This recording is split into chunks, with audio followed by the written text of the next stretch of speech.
Hi, today I'm going to talk to you about how to choose hiking shoes, how I bought the wrong shoe twice, and 5 tips for you to avoid making the same mistakes. So, choosing your shoes is a really big deal. Your feet are going to take you from point A to point B, and that's why you have to pay really good attention to the shoes for your hike. I thought I was pretty knowledgeable about this subject, and I do know a thing or two about shoes, but I still managed to buy the wrong shoes, not once but twice, which is a really embarrassing mistake. So here we go. My first pair of shoes that I bought that I thought would suit this hike well were these hiking boots. This is the La Sportiva Cornen Gore-Tex boots, and these are super comfortable boots actually. But the problem with this boot is why did it not suit my hike was that first of all, I will be hiking in Estonia in summer, which is sunny and warm, and while it can also be cold and rainy and whatever, then these boots will still be too hot to walk in the whole day. Another big problem with hiking boots like these is that they usually weigh a lot, and you don't have to be an ultralight hiker to, have reason to choose an ultralight shoe, because every bit of weight that you put on your feet is going to feel like 10 times more by the end of your day of hiking. So this boot, one boot weighs 580 grams, which is a lot. So yes, the weight was a really big issue for me. I really felt it when I was, doing day hikes with these boots, and I just knew that I wouldn't be able to hike long distances in it. Reason number 3, I think, why this didn't work out for me is that it's a Gore-Tex boot. The Gore-Tex membrane is a waterproof but breathable membrane which will keep your feet dry. Now the problem is that if you're doing hiking like day in and day out, then your feet are gonna get wet regardless, either from continuous rain or just moisture in the air or sweating. And the problem with the Gore-Tex membrane is that it takes ages to dry out. So you're gonna have soggy feet in every case. So tip number 1 when choosing hiking shoes is do your research and know your conditions really well. Ask other hikers, read about what you can find, whatever it takes. Because there are a lot of hiking trails in the world that I'm sure this boot will be perfect for, but it's not this one. This hiking trail goes on generally well-established roads where you don't necessarily need the ankle support. And I actually found that this was quite uncomfortable because I'm not used to wearing shoes with a high ankle, I guess, and it wasn't painful, but it was kind of uncomfortable. So yes, this is a perfect shoe for day hiking in wet conditions or just going to the forest when it's cold and rainy season, but no, not for this hike. So what do you do when you discover that, oh my god, you bought the wrong shoes? Well, I think the right thing to do is just go ahead and try to figure out what exactly you need and go and get a new pair. Don't do this, don't just, accept the fact that your shoes are not perfect and, still go hiking with them because it might end in injury or just general misery. So, the next pair of shoes that I bought were trail runners. Trail runners are widely suggested by thru hikers, and with good reason. They are much lighter. This one shoe weighs 340 grams, which is not very light. But for me, coming from those boots, it seemed like, nothing at all.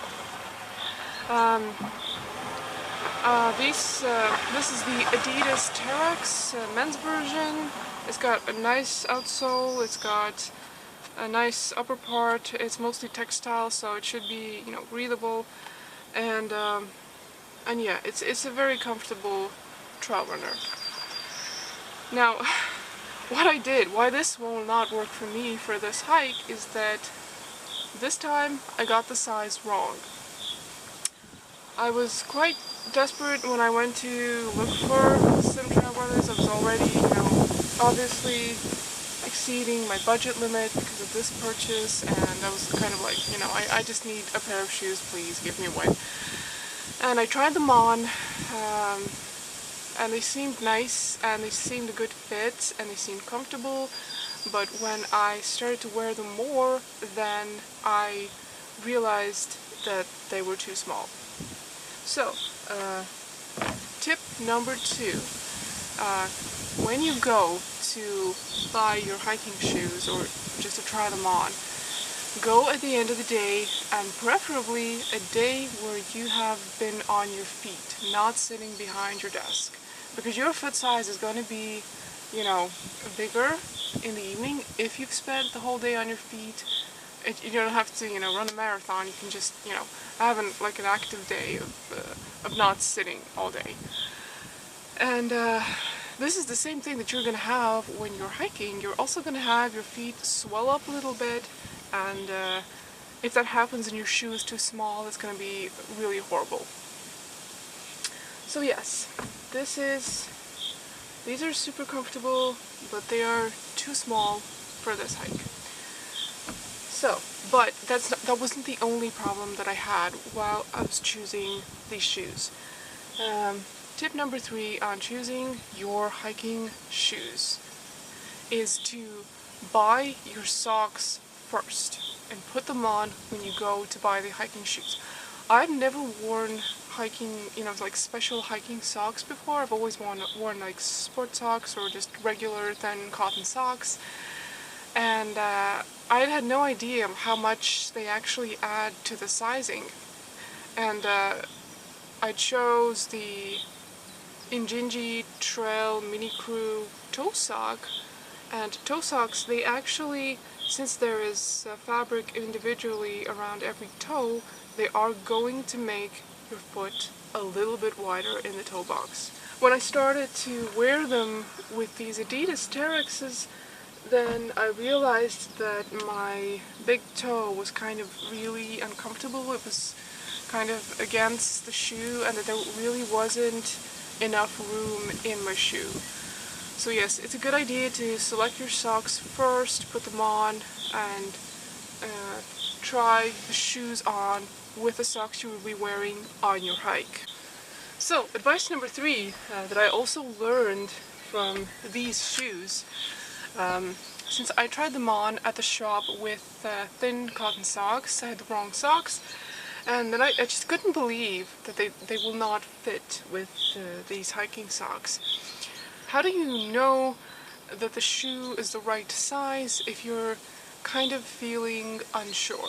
You're trying it on, you may even have the right socks, but you still don't kind of understand how much room you have in there. Whether it's like a rigid boot that you can't do like this thumb test very well, and with these also, they felt right, but they were too small in the end. So what you can do is tip number 4. If you're unsure about the size of the shoe and whether you need a smaller or a bigger size, then take out the insole. Take out the insole of the shoe and step on it.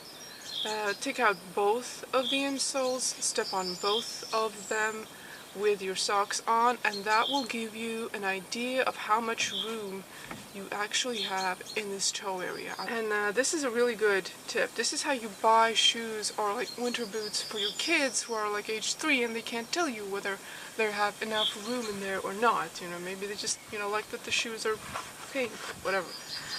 Okay, so after I had realized in horror that the shoes were wrong, even though I really loved them, I went on and just ordered a third pair of trail runners online. I also chose Adidas trail runners, and I was just, trying to get whatever was still left in the stores, because the season is approaching, people are buying these shoes, and it's like you can't always get the right size, they just might be sold out. So I took the risk and I just ordered them from Sport Pursuit, I think, no, Sports Direct, and they came in. And I had looked at the sizing table before I ordered them, and I went, I think, more than one size up. They are like 10 millimeters bigger than the Terex, which was, just right. So I figured that has to be enough. I cannot buy a bigger shoe, otherwise I won't be able to walk in it properly. So I got these, and this is, again, the men's Adidas, I think this is the Galaxy Trail. I had read that many hikers actually choose this shoe for hiking, though it's definitely not the trail runner #1 in the world of hiking. I don't like them as much as these. They have this synthetic part here, and it's definitely not as breathable. This here is textile. I hope it is a little bit breathable. The insole is pretty simple. Doesn't have, arch support or anything. But these are actually lighter than the Terex. The Terex weighed 340 grams per shoe. This weighs 260, so it's even lighter.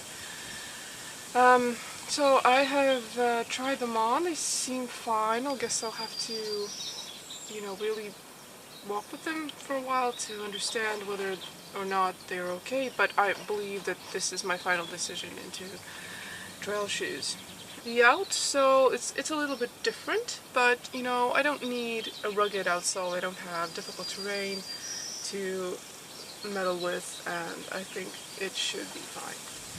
So, tip number 5 in selecting your shoes, and I haven't really talked about the sizing here, but these La Sportiva boots are European size 44. The Adidas Terex is European size 43. They're all men's versions. This is 2, and this is European size 44 and 2/3, I think. So this is like huge. So tip number 5 is that if you're a girl and if your normal shoes are like at the top of the sizing range, then do not hesitate in trying on men's shoes, and don't hesitate in trying on sizes that seem really huge to you. It is said that you have to buy at least a size up if you're buying hiking shoes or any technical kind of shoes, and for me this shoe is like more than 2 sizes up. Okay, I do have to say that I have quite a strange foot shape, but you might too, and I'm not saying that you do, but we're all unique in our feet, and just don't stop trying until you find the right shoe, because I think comfort is like absolutely everything. Basically, every time I buy technical shoes like skiing boots or running shoes, something like that, I don't usually even look at the ladies section. I just have to go with men's versions, and I'm totally fine with that. These were my 5 pieces of advice while selecting hiking shoes. Don't make the same mistakes that I did. You might save yourself a lot of money, for which you can buy more food for your hike. So if you found any value in this video, go ahead and hit the thumbs up button. Subscribe if you want to see more hiking related advice, and I'd like to say like a super huge thank you to all the people who have subscribed and who do leave an occasional comment. I really, really appreciate this, because to me that's like saying that, go make more, you're cool. I still have a few weeks until I actually hit the trail, and before that I'm actually going for a 3-day canoe trip, and I'll be posting a vlog about that as well. So stay tuned for more hiking related videos to come, and I'll see you next time.